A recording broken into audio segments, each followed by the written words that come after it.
Very good morning to all of you. दोस्तों सबका स्वागत है एजुकेशन की स्टैटिस्टिक्स में। और आज हम बात करेंगे 17 अप्रैल के करंट अफेयर के सिनारियो के बारे में जो कि रोज आपको सुबह के 3 बजे हम लेकर आते हैं। तो रोज सुबह उठकर पढ़ने की आदत डालिए। और जी हाँ दोस्तों, इसका पीडीएफ हम शेयर करते हैं आपको टेलीग्राम पे। तो देखिए, टेलीग्राम को अपने मोबाइल में डाउनलोड किया है या नहीं किया है आपने, तो डाउनलोड कीजिए इसको, ठीक है, ताकि हम अपने जो वीडियोस हैं वो हर वीडियो को आप तक वहाँ शेयर करें उसके पीडीएफ के साथ, ताकि आपको भी हर क्वेश्चन का आंसर आपके पास भी रहे जो कि हम यहाँ से आपको शेयर करते हैं। अगर चैनल को सब्सक्राइब नहीं किया है तो सब्सक्राइब कीजिए बेल आइकन को दबा के, ताकि हर वीडियो का नोटिफिकेशन आप तक सबसे पहले जा सके।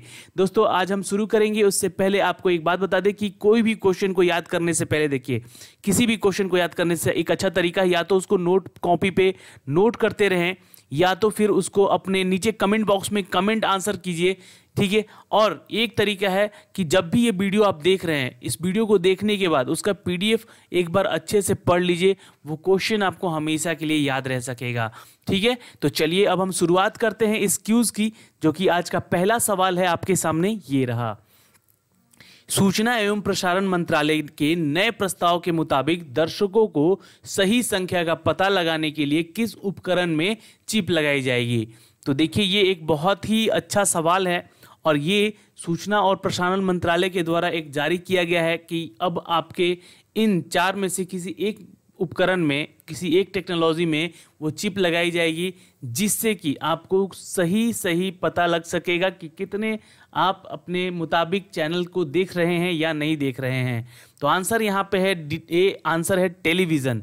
जी हाँ, नोट कर लीजिएगा। अब देखिए, सूचना एवं प्रसारण मंत्रालय के नए प्रस्ताव के मुताबिक टीवी में लगने वाले नए सेट टॉप बॉक्स में एक चिप लगाई जाएगी, जिससे कि टीवी दर्शकों को सही संख्या बता सकेगा कि वो कितने चैनल के लिए सब्सक्रिप्शन लिए हैं, ठीक है। एक तो ये रहा, पर ये क्वेश्चन का आंसर हुआ, ठीक है। अब देखिए यहाँ से रिलेटेड क्वेश्चन क्या क्या पूछे जाएंगे। देखिए, सूचना एवं प्रसारण मंत्रालय जो है उसके ऑफिस होल्डर कौन है, तो ये जान लीजिएगा दोस्तों। आंसर है राज्यवर्धन सिंह राठौर, जो कि मिनिस्ट्री ऑफ स्टेट से आते हैं, याद रखिएगा, राज्यवर्धन सिंह राठौर। अगला जो हमारा इसमें क्वेश्चन बन सकता है कि डिपार्टमेंट कौन सा है इनका, तो ये है film division of India. Note कर लीजिएगा, ये क्वेश्चन आएगा एग्जाम में कि राज्यवर्धन सिंह राठौर जो हैं वो किस डिपार्टमेंट से बिलोंग करते हैं। तो ये है दोस्तों फिल्म डिवीजन ऑफ इंडिया, और ये मिनिस्ट्री ऑफ स्टेट्स के अंदर ये आते हैं ऑफिस होल्डर में, ठीक है। हेडक्वार्टर अगर पूछ दिया जाए सूचना एवं प्रसारण मंत्रालय का, तो याद रखिएगा न्यू दिल्ली है। और हर साल जो बजट पेश होता है उसमें इस बार का जो 18-19 का देखिए बताया गया है यहाँ पे, ये 19-20 का भी नहीं बताया गया, यहाँ पे अपडेट नहीं किया गया था, ठीक है। तो एनुअल बजट जो इसमें दिया गया था 18-19 के सिनारियो में, ये 4488 करोड़ रुपए का था, ठीक है। तो एक बहुत ही बड़ा अमाउंट होता है, ठीक है। और यहाँ पे इस किसके अंतर्गत आता है, तो जाहिर सी बात है ये भारत के अंतर्गत ही आएगा, इसके जो जुरिडिक्शन है। और इसमें एम्प्लॉय जो हैं, काम करने वाले, ये 4000 से भी ऊपर हैं, ठीक है। अब देखिए, राज्यवर्धन सिंह राठौर के बारे में थोड़ा सा आपको जानना जरूरी है। ये आते हैं दोस्तों भारतीय जनता पार्टी से बिलोंग करते हैं, ठीक है। इनको सम्मानित किया गया है, ये जब पॉलिटिक्स में नहीं थे तो इनको पहले सम्मानित किया गया था अपने खेल के लिए, ठीक है। तो ये एक विशिष्ट सेवा मेडल भी ले चुके हैं, जो कि किस में दिया जाता है आपको पता है, अति विशिष्ट सेवा मेडल आर्मी में दिया जाता है, ठीक है। आर्मी का ये तो मतलब ये अवार्ड है। उसके अलावा ये राजीव गांधी खेल रत्न पुरस्कार से भी सम्मानित किए गए हैं। उसके अलावा ये अर्जुन अवार्ड से भी सम्मानित किए गए हैं। तो ये एक कौन से प्लेयर हैं, एथलीट्स हैं शूटिंग में, ठीक है। तो ये एक चैंपियन रह चुके हैं जिनको राजीव गांधी से सम्मानित किया गया है, राजीव गांधी खेल रत्न से। और अति विशिष्ट सेवा मेडल यानी कि जो आर्मी का अवार्ड होता है, इससे भी इनको सम्मानित किया गया है। तो ये अपनी बात में बहुत ही बड़ी शख्सियत भी हैं, ठीक है। और अभी मिनिस्ट्री में भी हैं, ठीक है। और ओलंपिक को देखें तो ओलंपिक मेडल में इन्होंने 2004 के समर ओलंपिक में मेंस में डबल ट्रैप जीता था इन्होंने, ठीक है। किसमें, तो शूटिंग में, याद रहेगा। अब इतने सारे जो डेटा मैंने दिए हैं आपको, इन सभी डेटा में एक चीज़ का ध्यान रखिएगा कि क्वेश्चन इनमें से कहीं से भी पूछे जा सकते हैं। तो एक बार जैसे वीडियो ख़त्म होता है तो सारे जो डिस्क्रिप्शन होते हैं उसको अच्छे से आप सुन लें या देख लें, पढ़ लें, लिख लें, इसके टॉपिक बाय टॉपिक क्या क्या पूछा जा सकता है, ठीक है। तो ये क्वेश्चन याद करने का तरीका होता है। क्वेश्चन नंबर 2 देखिए, भारत पर्यटन विकास निगम, जिसे हम लोग ITDC कहते हैं, ने किस राज्य के लिए 550 करोड़ रुपए की अनुमति की लागत पर मेगा पर्यटन गंतव्य परियोजना के विकास के लिए एक परियोजना पर हस्ताक्षर किया है? तो ये एक एमओयू हस्ताक्षर हुआ है, ठीक है। तो ये एक परियोजना पे हस्ताक्षर हुआ है, ठीक है, जिसमें कि 550 करोड़ रुपए की यहाँ पे लागत दी गई है। तो वो कौन सा स्टेट है? अगर आपको आंसर पता है तो भारत पर्यटन विकास निगम और वो कौन सा स्टेट है जिसके बीच में ये समझौता हुआ है, तो आंसर नोट कीजिएगा, इट्स आंध्र प्रदेश। नोट कर लीजिएगा, इट्स आंध्र प्रदेश। ओके, तो यहाँ पे क्वेश्चन इंपॉर्टेंट है दोस्तों आपके एग्जाम के पॉइंट ऑफ व्यू से, तो ये क्वेश्चन बनता है आपके लिए इंपॉर्टेंट। अब देखिए यहाँ पे आपको बता दें कि जो भारत पर्यटन विकास निगम है, जिसे हम लोग आईटीडीसी कहते हैं, इन्होंने 550 करोड़ की अनुमति की लागत पर आंध्र प्रदेश के पूर्वी गोदावरी जिले के लिए कांकीडा में भैरवलंका, ये नाम नोट कीजिएगा, ये शहर का नाम पूछा जा सकता है, भैरवलंका में एक मेगा पर्यटन गंतव्य परियोजना का विकास के लिए प्राइवेट कंपनी के साथ समझौता किया है, ठीक है। तो देखिए गोदावरी जो है, आपको यहाँ से रिलेटेड क्वेश्चन क्या क्या हो सकते हैं, इसको साउथ का गंगा कहा जाता है, ठीक है, दक्षिण भारत का। ओके, अब यहाँ पे जो भैरवलंका है, यहाँ पे ये परियोजना शुरू की गई है, जिसमें कि एक मेगा पर्यटन गंतव्य परियोजना के विकास के लिए एक प्राइवेट कंपनी के साथ ये हस्ताक्षर हुआ है। कितने का हुआ है? तो 550 करोड़ का।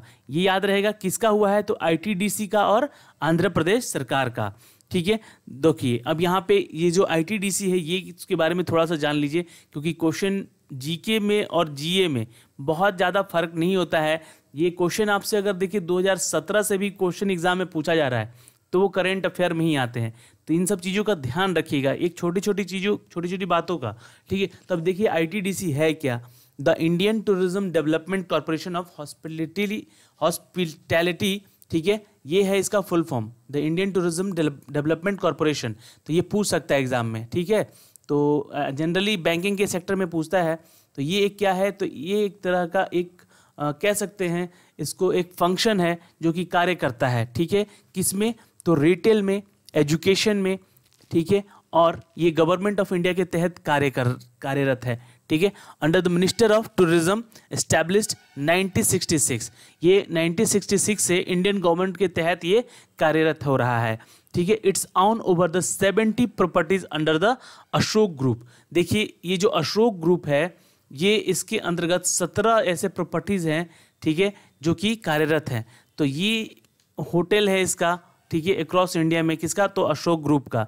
तो ये भी एक प्राइवेट कंपनी है जिसका भारत सरकार के द्वारा इसका हस्तक्षेप भी है इसके साथ, ठीक है, यानी कि इसका जो भी एमयू पे हस्ताक्षर होता है, इनमें इसका शेयरिंग जरूर होता है, ठीक है। तो ये सारी चीज़ें हैं यहाँ पे इंपॉर्टेंट, जो भी चीज़ें बताया है मैंने, उनका ध्यान रखिए। ज़्यादा से ज़्यादा क्वेश्चन में आपको वही पूछे जाएंगे, ठीक है। अब देखिए इसका हेडक्वार्टर अगर पूछ दे आपसे, ठीक है, किसका? तो आईटीडीसी का। आईटीडीसी का हेडक्वार्टर पूछे तो आप बताना इंडिया में है, ठीक है, ये क्योंकि वर्ल्ड वाइड होता है, ये न्यू दिल्ली में ही है एक्चुअली, ठीक है। और ये फाउंड कब किया गया था? 1966 में, जैसा कि मैंने आपको बताया यहाँ पे, ठीक है।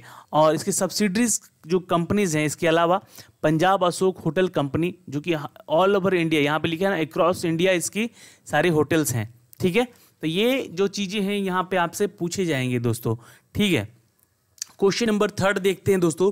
यहाँ पे बोला जा रहा है कि अमेरिकी उपराष्ट्रपति रहे माइक पेंस, ठीक है, उनके एक नए सुरक्षा सलाहकार यहाँ पे नियुक्त हुए हैं, जिनका नाम है वो बताना है, ठीक है, उनका नाम बताना है, और जिसने नियुक्ति के 2 ही दिन बाद अपने पद से इस्तीफा दे दिया है। तो यहाँ पे 2 क्वेश्चन इंपॉर्टेंट बनते हैं कि एक तो है उपराष्ट्रपति का नाम क्या है अमेरिका के? तो माइक पेंस, इनका नाम याद रखिएगा, ठीक है। और इनके जो राष्ट्रपति हैं यहाँ अमेरिका के, वो हैं डोनाल्ड ट्रंप, ठीक है। चलिए ये 2 चीज़ें हैं। तीसरी चीज़ है कि इनका राष्ट्रीय सुरक्षा सलाहकार जिसे नियुक्त किया गया, उनका नाम बताना है यहाँ पे, और वो अपने 2 दिन के बाद अपने पद से इस्तीफा दे दिया है। तो दोस्तों यहाँ पे आंसर आप नोट कीजिएगा, ये है डी जॉन लर्नर, ठीक है। तो डी जॉन लर्नर जो हैं, ये इन्होंने अपने पद से इस्तीफा दे दिया है, और इनके ये राष्ट्रीय सुरक्षा सलाहकार नियुक्त किए गए थे। किनके? तो माइक पेंस के, जो कि अमेरिका के उपराष्ट्रपति हैं। ये सारी चीज़ें याद हो गई आपको। अब इनसे रिलेटेड क्वेश्चन देख लीजिए। अमेरिका के उपराष्ट्रपति जो हैं माइक पेंस, उनके नए राष्ट्रीय सुरक्षा सलाहकार जॉन लर्नर के नियुक्ति के 2 ही दिन के बाद वो इस्तीफा दे दिए हैं, ड्यू टू किस कारण से?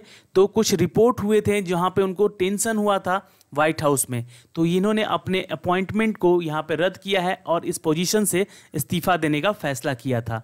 ठीक है, अब ये माइक पेंस है यहाँ के उपराष्ट्रपति, और John Lerner was about the become national security adviser to vice president. तो ये नेशनल सिक्योरिटी एडवाइजर बने थे वाइस प्रेसिडेंट के, जो कि अमेरिका के हैं। ठीक है, कौन? तो माइक पेंस। ठीक है, ये याद रखिएगा, क्वेश्चन इंपॉर्टेंट है। अब इनके बारे में थोड़ा सा जान ले कि ये हैं कौन लर्नर। तो लर्नर देखिए, ये 50 वर्षीय एक अभी इससे पहले ये जो थे यूएस एम्बेसडर निकी हेले के अंतर्गत ये कार्यरत थे, और ये इन्होंने who had helped to 2011 to secure the state governorship in South Carolina. ठीक है, Carolina.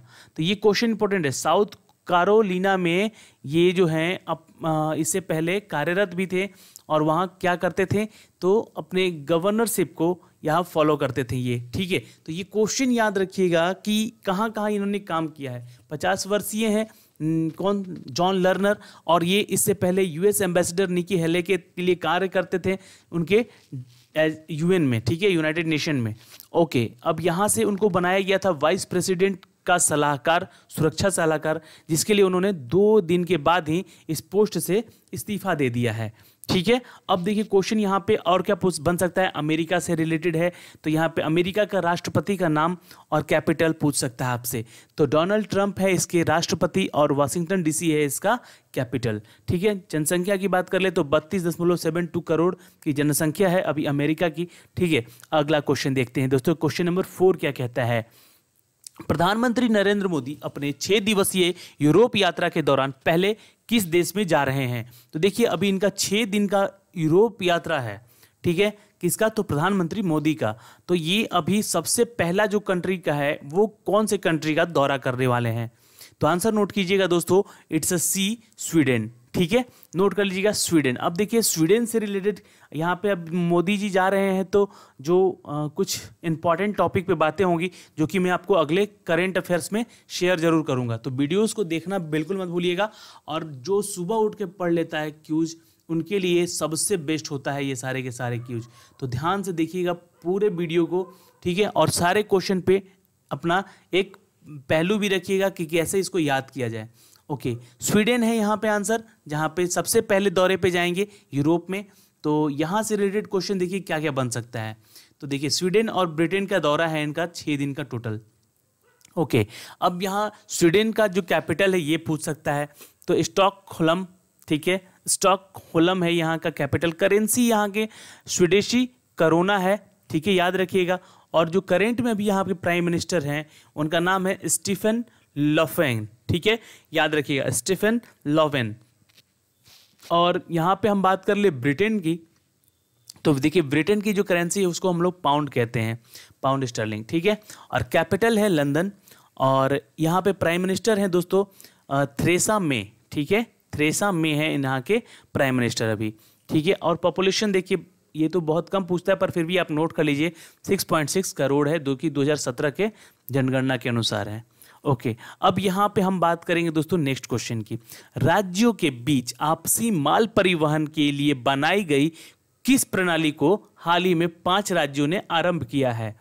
Which of the 5 states started the recently for the transport of the mutual good between state? ये 5 स्टेट के नाम भी आपको बताने यहाँ पे नीचे कमेंट बॉक्स में कमेंट करिएगा। ठीक है, पता है तो वैसे मैं अभी बताऊंगा इसके बारे में, इन 5 स्टेट के बारे में, पर वो कौन सी प्रणाली है जिसको यहाँ पे शुरू किया गया है आपसी माल परिवहन के लिए? देखो यहाँ पे ट्रांसपोर्टेशन की बात की जा रही है, तो यहाँ पे बात हुई है दोस्तों it's a E way bill system की। नोट कर लीजिएगा, आंसर है राज्यों के बीच में आपसी माल परिवहन के लिए बनाई गई एक प्रणाली शुरू की गई है जिसको ई वे बिल सिस्टम के नाम से हम जानते हैं।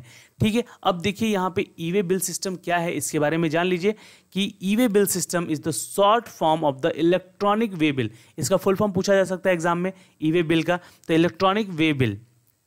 When e-way bill is generated a unique e-way bill number, EBN जिसे कहेंगे हम लोग, is made available to the supplier. ये कहाँ जाएगा? तो सप्लायर को जाएगा, फिर रिसिप्टेंट जो यानी जो रिसीव करेगा उनको जाएगा, एंड द ट्रांसपोर्टर। ये 3 लोगों को ये बिल पास होगा। ठीक है, अब देखिए यहां से रिलेटेड क्या बन सकता है, the E way bill replace the way bill.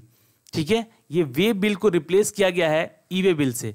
ये अब सारा चीजें आपका टेक्नोलॉजी बेस्ड हो रहा है, तो ये सारी चीजें आपको डिजिटली होगा अब। ठीक है, which was the physical document, पहले ये वे बिल जो था ये फिजिकल डॉक्यूमेंट हुआ करता था, and existed during the VAT regiment for the movement of goods. तो ये वैट के लिए, मतलब वैट जब लगता था, वैट चार्जेस जब लगते थे तो उसके लिए वे बिल बनाए जाते थे। पर अब ये ई वे बिल जो है ये डिजिटली कार्य करेगा, और जैसे ही ये बिल कटेगा वैसे ही ये सप्लायर को जाएगा, रेसिपिएंट को जाएगा और ट्रांसपोर्टर को जाएगा। तो ये 3 लोगों के पास चला जाएगा और आपको यहाँ पे वे बिल का अब जरूरत नहीं पड़ेगा, जो कि फिजिकली डॉक्यूमेंट हुआ करता था। ठीक है, अब देखिए जो राज्यों के बीच में आपसी माल परिवहन के लिए बनाई गई है ई वे बिल प्रणाली, ये 15 अप्रैल 2018 से 5 राज्यों में आरंभ की गई थी। ठीक है, अब ये कौन कौन से राज्य हैं इसके नाम नोट कर लीजिएगा। एक तो है आंध्र प्रदेश, गुजरात, केरल, तेलंगाना और उत्तर प्रदेश। तो ये 5 राज्य हैं, इसके नाम याद रखिएगा, ये क्वेश्चन बन सकता है एग्जाम में। ओके, चलिए क्वेश्चन नंबर हम 6 देखेंगे कि प्रधानमंत्री मोदी ने स्वास्थ्य क्षेत्र में संबंधित किस राष्ट्रीय योजना का हाल ही में शुभारंभ किया था। तो ये क्वेश्चन इंपॉर्टेंट है और इसके बारे में मैंने अपने चैनल पे बहुत सारे चीज़ें बताई भी हैं। ठीक है, तो ये है आयुष्मान भारत स्कीम, याद रखिएगा क्वेश्चन इंपॉर्टेंट है।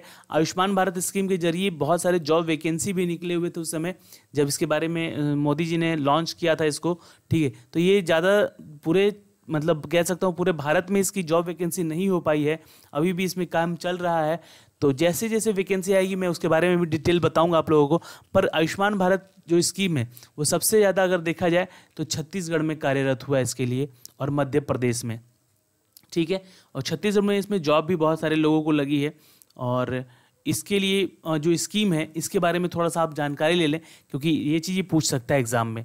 तो देखिए इस योजना के तहत देश में करीब 50 करोड़ लोगों को 5 लाख रुपए का हेल्थ इंश्योरेंस मिलेगा। ये एक सबसे इम्पॉर्टेंट बात है इस योजना में। ठीक है, अब यहाँ पर जो पहले चरण में आयुष्मान भारत योजना लॉन्च की गई है उसमें मोदी जी ने कहा था कि देश में 1.5 लाख ऐसे गांव हैं जिनको हेल्थ और वेलनेस सेंटर खुले जाएंगे, और यहाँ सिर्फ बीमारी का इलाज ही नहीं होगा बल्कि यहाँ पर हेल्थ चेकअप की सुविधाएं भी मिलेंगी। तो अभी ये ऑन द ग्राउंड नहीं हुआ है, पर ये सारी चीज़ें अभी होंगी आने वाले समय में अगर मोदी जी की सरकार रही तो। ठीक है, ये क्वेश्चन है यहाँ पे, पर इंपॉर्टेंट है, ये बता दिया मैंने आयुष्मान भारत योजना। पर ये तो योजना है ना, ये तो अगले सरकार में भी इसको कंटिन्यू किया जा सकता है अगर सरकार चाहेगी तो। ठीक है, पर यहाँ पे एक चीज़ बता दूं आपको कि प्रधानमंत्री नरेंद्र मोदी की जो महत्वाकांक्षी योजना है आयुष्मान भारत योजना, इसको भीमराव अंबेडकर के जन्मदिन के दिन इसको लॉन्च किया गया था। कहाँ से? तो छत्तीसगढ़ के बीजापुर से। ठीक है, तो ये क्वेश्चन पूछ सकता है कि कहाँ से इसको शुभारंभ किया गया था। तो छत्तीसगढ़ के बीजापुर क्षेत्र से। किसने किया था? तो नरेंद्र मोदी जी ने किया था। किसके जन्म पे? तो श्री भीमराव अंबेडकर जी के जन्म दिवस पे किया था। तो ये सारी चीजें हैं, यहाँ से इंपॉर्टेंट क्वेश्चन बन सकता है एग्जाम में। ओके, क्वेश्चन नंबर 7 देखें। क्वेश्चन नंबर 7 कहता है कि महाराष्ट्र सरकार ने किस दिग्गज अभिनेता को Raj Kapoor lifetime achievement award देने की चुना है। तो यहाँ पे क्वेश्चन आ सकता है ये आपके एग्जाम में। ठीक है, अब देखिए जो लाइफ टाइम अचीवमेंट अवार्ड दिया जाता था वो पृथ्वीराज कपूर के नाम से दिया जाता था। पर ये जो है महाराष्ट्र सरकार ने एक दिग्गज अभिनेता जो अब शुरू हुआ है फिल्म फेयर अवार्ड, ठीक है, तो ये दिया जा रहा है दोस्तों राज कपूर लाइफ टाइम अचीवमेंट के नाम से। तो ये अवार्ड किसको दिया गया है इस वर्ष 2019-20 का? ठीक है, ये 19 ही कहिए, 20 का भी नहीं कहा गया, सॉरी माफ कीजिएगा। ठीक है, 2019 में मेल मेंबर में। ठीक है, तो यहाँ पे आंसर होगा इट्स ए धर्मेंद्र। और अगर देखिए यहाँ पे क्वेश्चन पूछे कि फीमेल में किसको ये दिया गया था award, Raj Kapoor lifetime achievement award किसे दिया गया था फीमेल कैटेगरी में, तो याद रखिएगा अभी श्रीदेवी को दिया गया था ये। ठीक है, पर ये अब नहीं रही हमारे बीच।